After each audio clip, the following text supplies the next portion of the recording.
story you are about to hear is true. Only the names have been changed to protect the innocent. Fatima Cigarettes, best of all long cigarettes, brings you Dragnet.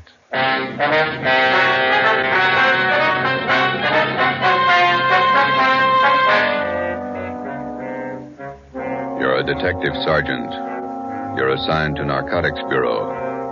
For 7 months, you've been working with federal and state agents in breaking a narcotics ring. You've apprehended the small fry. Next in the line, the big man. Your job, get him. If you want a long cigarette, smoke the best of all long cigarettes. Smoke Fatima. Fatima is the long cigarette which contains the finest Turkish and domestic tobaccos superbly blended to make Fatima extra mild. And that's why Fatima has a much different, much better flavor and aroma than any other long cigarette. That's why Fatima has more than doubled its smokers coast to coast. So, if you want a long cigarette, smoke the best of all long cigarettes. Smoke Fatima. Dragnet, the documented drama of an actual crime. For the next 30 minutes, in cooperation with the Los Angeles Police Department, you will travel step by step on the side of the law through an actual case from official police files. From beginning to end, from crime to punishment, Dragnet is the story of your police force in action. It was Wednesday, July 9th. It was warm in Los Angeles. We were working the night watch out of Narcotics Bureau. My partner's Ben Romero. The boss is Thad Brown, chief of detectives. My name's Friday. I was on the way into work, and it was 3:58 p.m. when I got to room 24, Narcotics Bureau. Hi, Joe. Feel better? Oh, not quite as tired, Ben. That Costello thing was a long haul. Narcotics Romero. Okay, Bigham. I'll tell him. Meeting's in 5 minutes. Chief Brown's over. Okay, I want to pick up my stuff from the captain first. Hi, Skipper. Come on in. You look a little better, Friday. Get some rest? Yeah, a couple of good meals. That's the trouble with the Flats gang. They never knew where to eat. Sit down, Joe. I want to talk to you. We got a couple of minutes before the meeting. You'll probably be getting this all up and down the line from here in. Just want to let you know that we think you and all the men in the operation did a fine job. My part wasn't much. You did more than I did. Oh, we all worked, but you had the dirty end of it. Good job. Here's your equipment. You'll need it now. Oh, yeah, thanks. Badge, your ID cards, your gun. 6 shells, that's all of it, huh? Mm-hmm. That's it, thank you. You're back at it. Yep. Here's one for you. Look at this. What's that you got? Mug shot of a girl picked up in a narcotics raid last night. Oh, a pretty girl. Long blonde hair, beautiful eye. She looks young. High school girl? She was when that picture was taken, 1947. She was 16. Here, look at this one. Yeah, same girl. Yeah, that's the way she looked at 11:30 last night when we picked her up. She looks 50. 19 years old. 3 years on heroin. She might as well be dead. She is. 8 o'clock this morning. Let's go. It's time for the meeting. You just looked at the best reason I know of for getting Belmont. She get her stuff from Belmont? Costello was pushing to her. He got his stuff from Belmont. They all... Well, let's go. Why would you? Anybody brief you on the Costello interview, Joe? No, not yet. Chief Brown will fill you in. Here we are.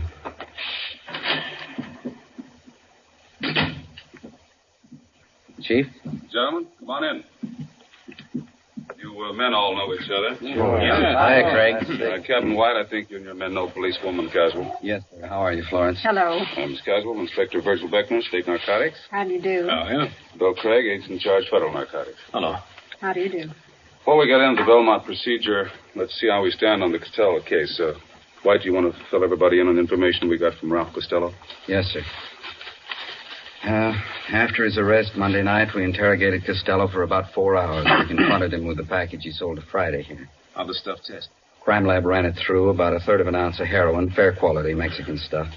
The man we picked up with Costello, Tony Morris, was questioned as well. He corroborated Costello's story. What'd you get from him? Well, he told us he had a great deal of information on the big man in the operation, Belmont. Said he wouldn't tell us a thing unless we made a deal with him. What kind of a deal? He wanted everything. But we finally agreed that the only thing we might possibly work out was his prison term. Mm-hmm. We called in the U.S. District Attorney. We talked another 4 hours. How'd it work out? District Attorney told Costello the only thing he'd do for him was to have his prison terms run concurrently rather than consecutively. Not much to pay for what we got. Costello gave us enough to enable us to start moving on Belmont right away. We've had his M.O. confirmed. We've got a list of most of his pushers. Now we can get to him. Any definite plan, Chief?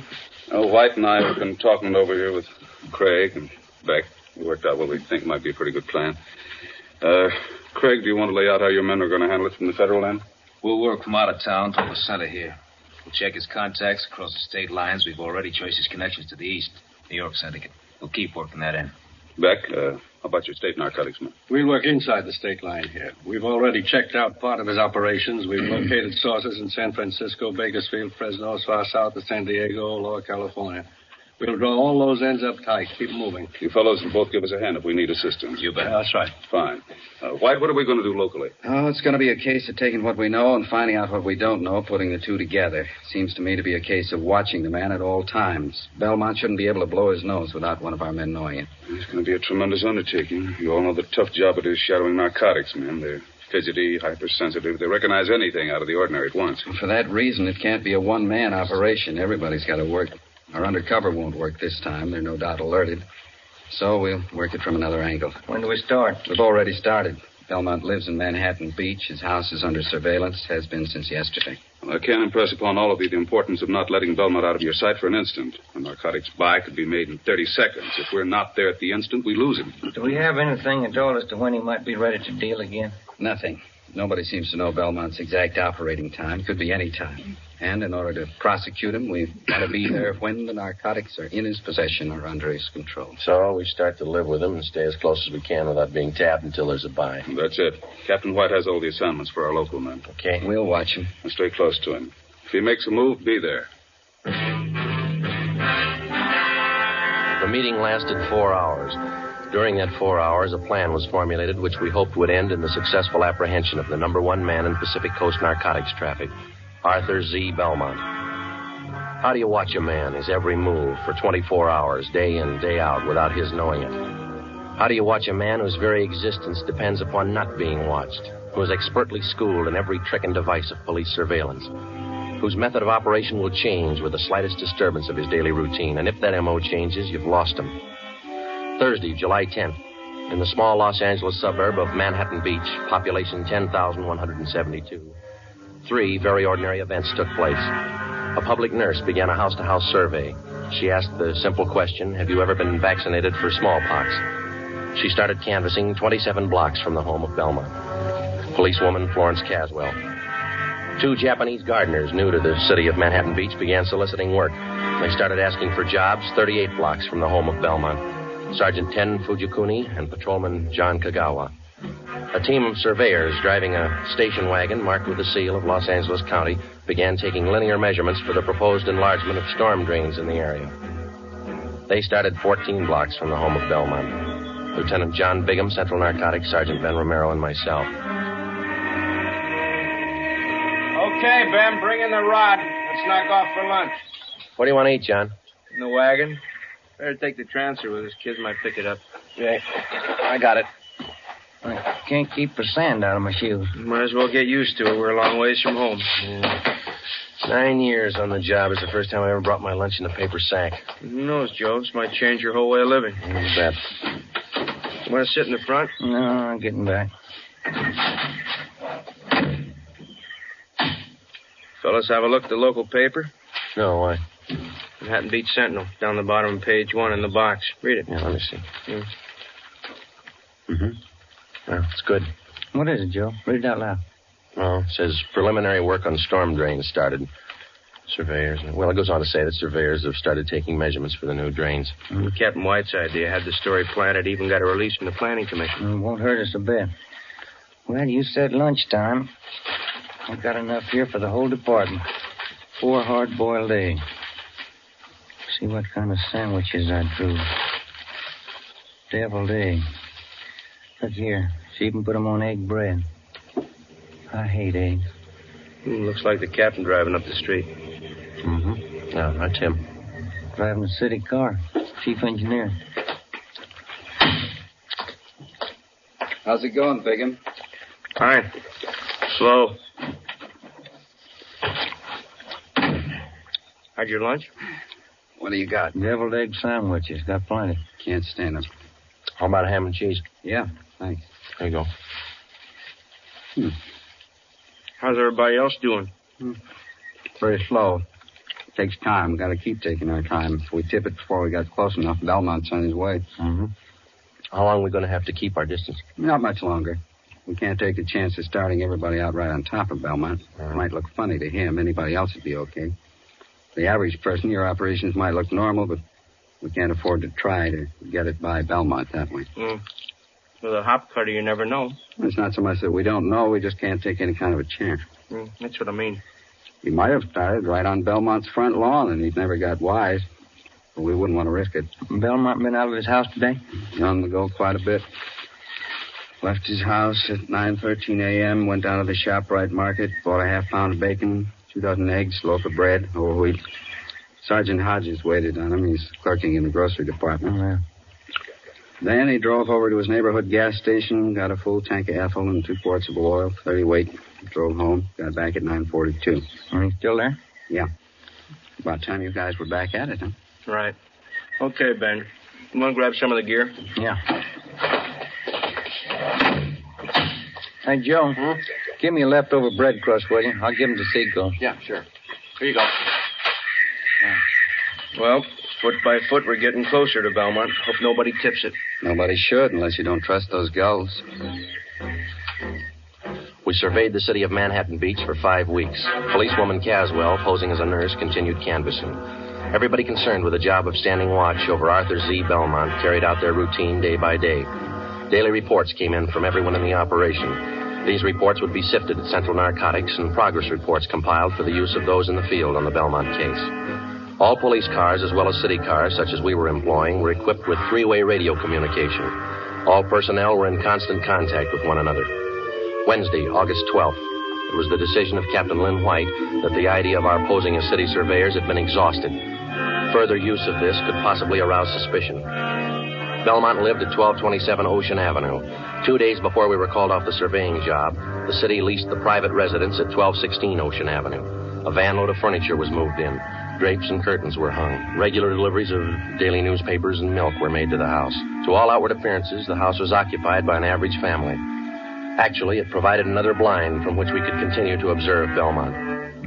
Shortwave radio equipment was installed in an upstairs room. Ben and I were assigned the night watch. Another car just stopped in front of Belmont's house. How many does that make? 3 cars. Just a minute.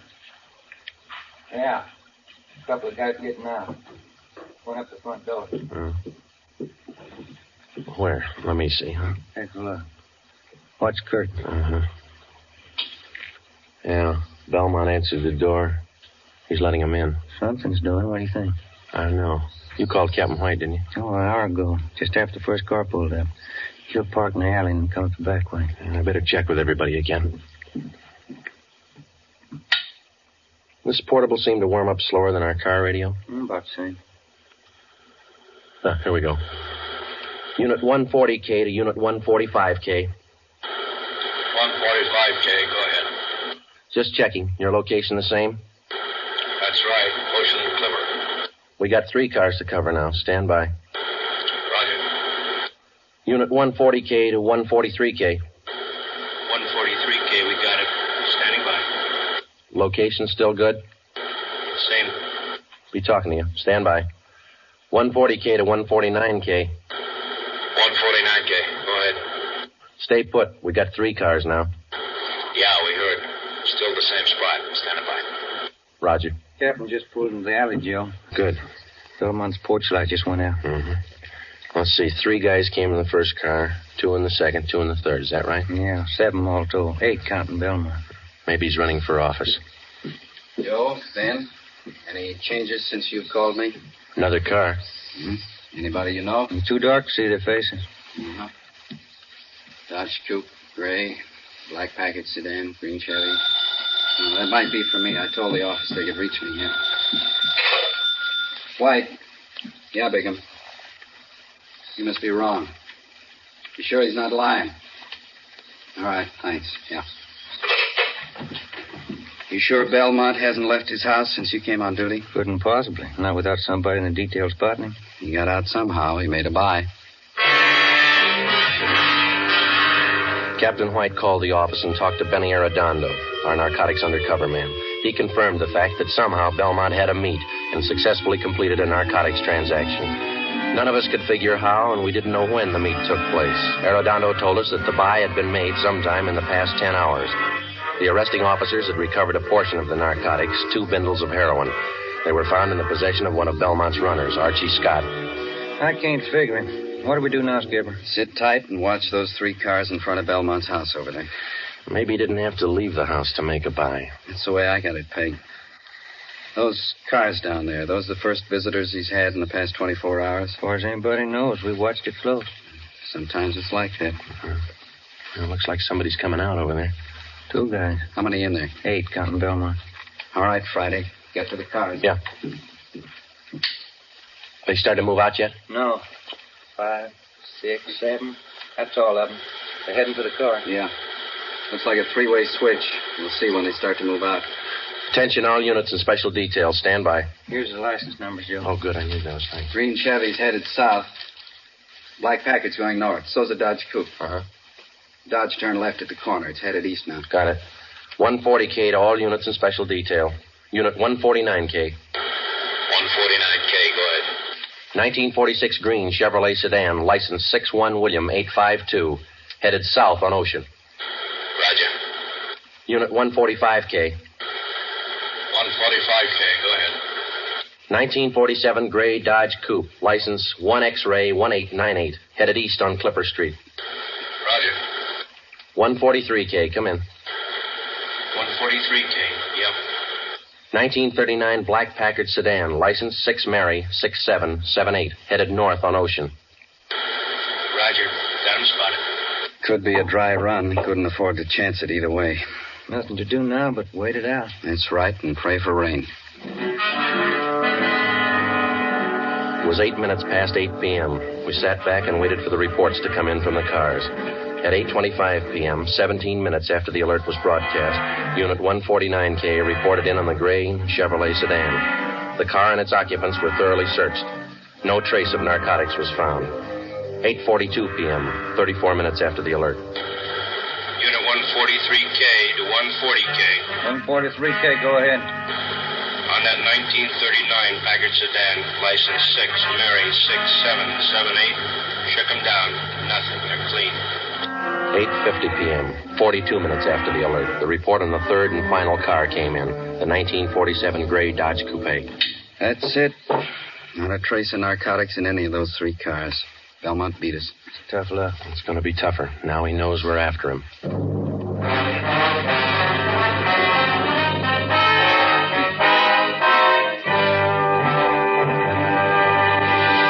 You are listening to Dragnet, authentic stories of your police force in action.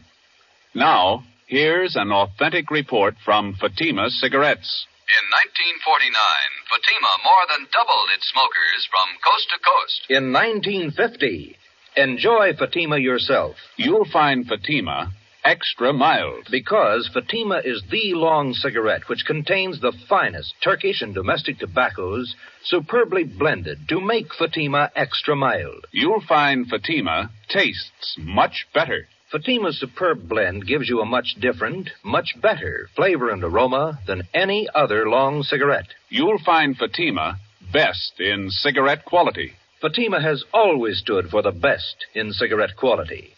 For a new year of greater smoking enjoyment, buy Fatima in the appealing golden yellow package. You will agree, Fatima is the best of all long cigarettes. The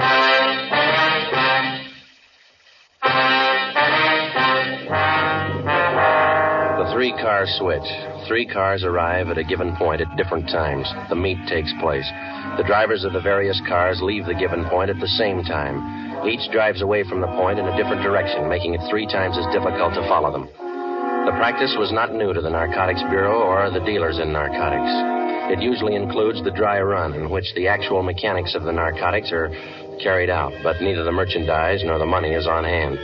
This practice forces the narcotics officer into pure guesswork. If the officer doesn't follow up, the buy could be successful. If he chooses to follow up, he takes the chance of exposing himself and tipping his hand on a rehearsal. In the case of this particular car switch, we lost. But taken in the car roundup were 7 of Belmont's trusted runners. 6 of these men refused to talk, but the 7th, Clifford Bissell, gave us a lead to one of Arthur Belmont's most trusted friends. His name was Floyd Ketchel. He and his wife lived at 357 Evergreen Drive, Linwood. It's a nice house. Yeah. Yes? Police officers, we'd like to ask you a few questions. What about? Well, as you probably know, there's been a series of burglaries here in your neighborhood. No, I didn't know. Oh, yes, quite a few. Would you mind if we came in and talked to you about it? I don't know anything about any robberies around here. Everything's okay. This is just a routine check, Mr. Ketchel. Everybody else in the neighborhood's cooperating. Only take just a minute. All right, you can come in, but I have to leave in about 15 minutes. Thank you. Well, you have a nice place here, Mr. Ketchel. Yes. Now, what was it you wanted me to help you with? You know a man by the name of Clifford Bissell? No. How about Arthur Z. Belmont? Who? Arthur Z. Belmont. Bissell says you and Belmont are good friends. I don't understand this. I thought you wanted to ask me about some robberies. I wonder if you'd mind rolling up your left sleeve. I'd like to look at your arm. What for? You're a user, aren't you? No, I'm not. Then you know what we're talking about, don't you? No, I don't. Do you have any narcotics here in the house? Certainly not. You mind if we look around? Why do you want to search the house? Why won't you show us your left arm? Floyd Ketchel would admit nothing, but he allowed us to search his home and grounds. An extra detail of men was called out to aid us in the search. We covered every foot of the acre of ground. This took 2 days. We found nothing. On the 3rd day, under the flooring of an upper bedroom of the Ketchel home, we found Ketchel's plant. He was using heroin. You want me to call Belmont, is that the idea? That's right. We want you to set up a meet with him. I'm not going to rat on Art. He's a friend of mine. Suit yourself. We found your plant there. We've got you. You'll be the fall guy. You mean I take all the heat? Why not? Bissell put the finger on you. We got to have somebody. Why pick on me? We just told you. We found the stuff here. Bissell fingered you. You're it. All you have to do is make a phone call. You won't have a clean slate, but it's going to sound a lot better in court. All right. It makes sense. You know what to tell him. We've already been over all that. Call him now. Friday, listen in on the extension. If Ketchel changes his mind in the middle of the conversation, I'll see that he hangs up. Yeah.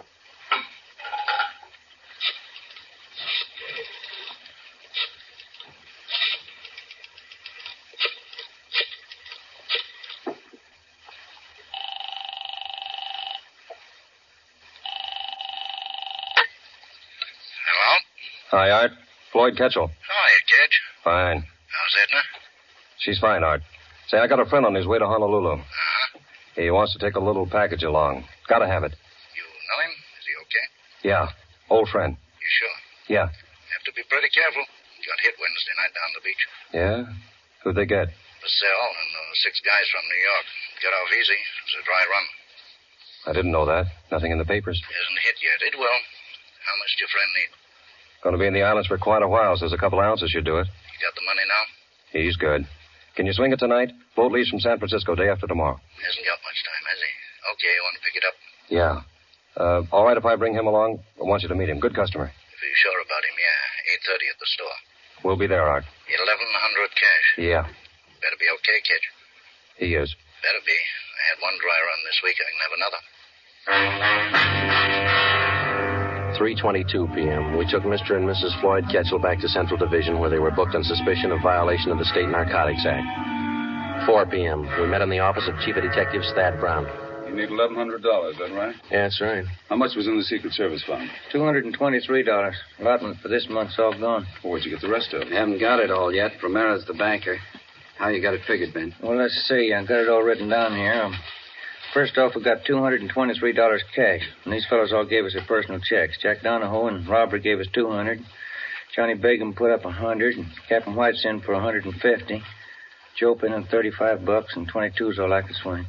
That's $720. You need $380, right? Yeah, that's the way I got it figured. Okay, I think I can make up the rest. How about Wynn's Cadillac? He loan it to you? He's out getting it washed. It's 41, isn't it? Yeah, sedan. A little old, but it looks good when it's washed. Flashy. Oh, that's what you need. You going to make the buy, White? Yeah. Ketchel will be with me. Okay, it's all here, $1,100. Yeah, we've only got one hitch. It's 5 o'clock and the banks are closed. Yeah? Not much time to run around getting checks cashed. It was 5 p.m. We had 3 hours to cash $720 in personal checks. We split up and covered every possible place in the city where we were known and where we knew they would cash them. By 7:45 p.m., we had the $1,100 in cash. The serial number on each bill was listed and the money turned over to Captain White. The scene of the meet was a hardware store on East 9th Street, which Belmont used as a front. Belmont's hardware was located in a small neighborhood shopping district. On Friday nights, the stores remained open until 9 p.m. Promptly at 8:30, Captain White and Floyd Ketchel pulled up in front of the store and went in.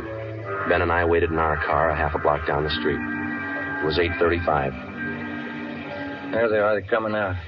Must have made the buy. Starting the car. Here they come. Watch for the skipper's signal, huh? Yeah. There it is. Let's go. Okay, pull over here. Come on.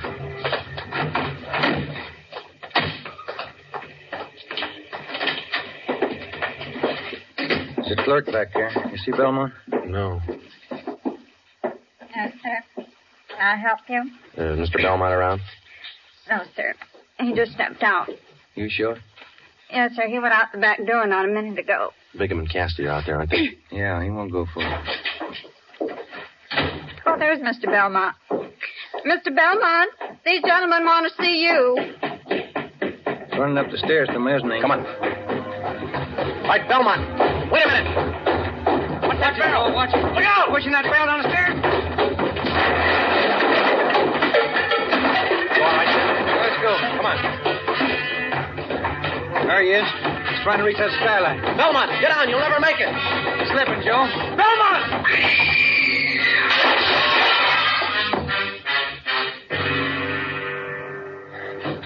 Come on.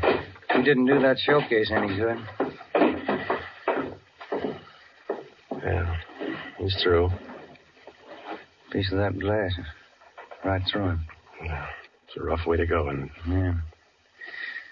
At least narcotics didn't kill him. Didn't it?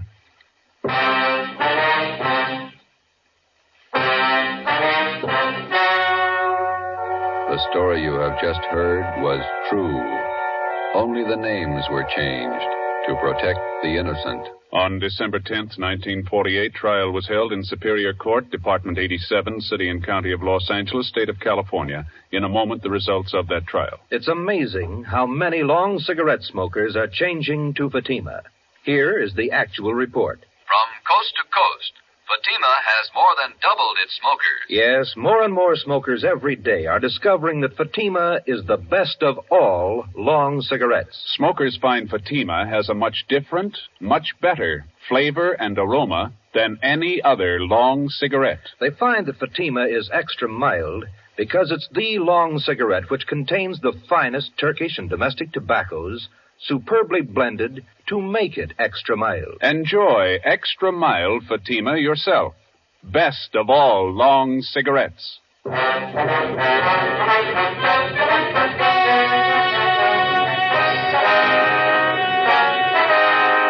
12 members of Arthur Z. Belmont's narcotics gang were finally rounded up by federal, state, and local authorities. All 12 were tried and convicted of violating the Harrison Act and the State Narcotics Act. They received sentences as prescribed by law and are now serving their terms in state and federal penitentiaries. You have just heard Dragnet, a series of authentic cases from official files. Technical advice for Dragnet comes from the Office of Chief of Police W.A. Wharton, Los Angeles Police Department. Fatima Cigarettes, best of all long cigarettes, has brought you Dragnet from Los Angeles. Be sure to hear Mr. and Mrs. Ronald Coleman in Halls of Ivy tomorrow on NBC.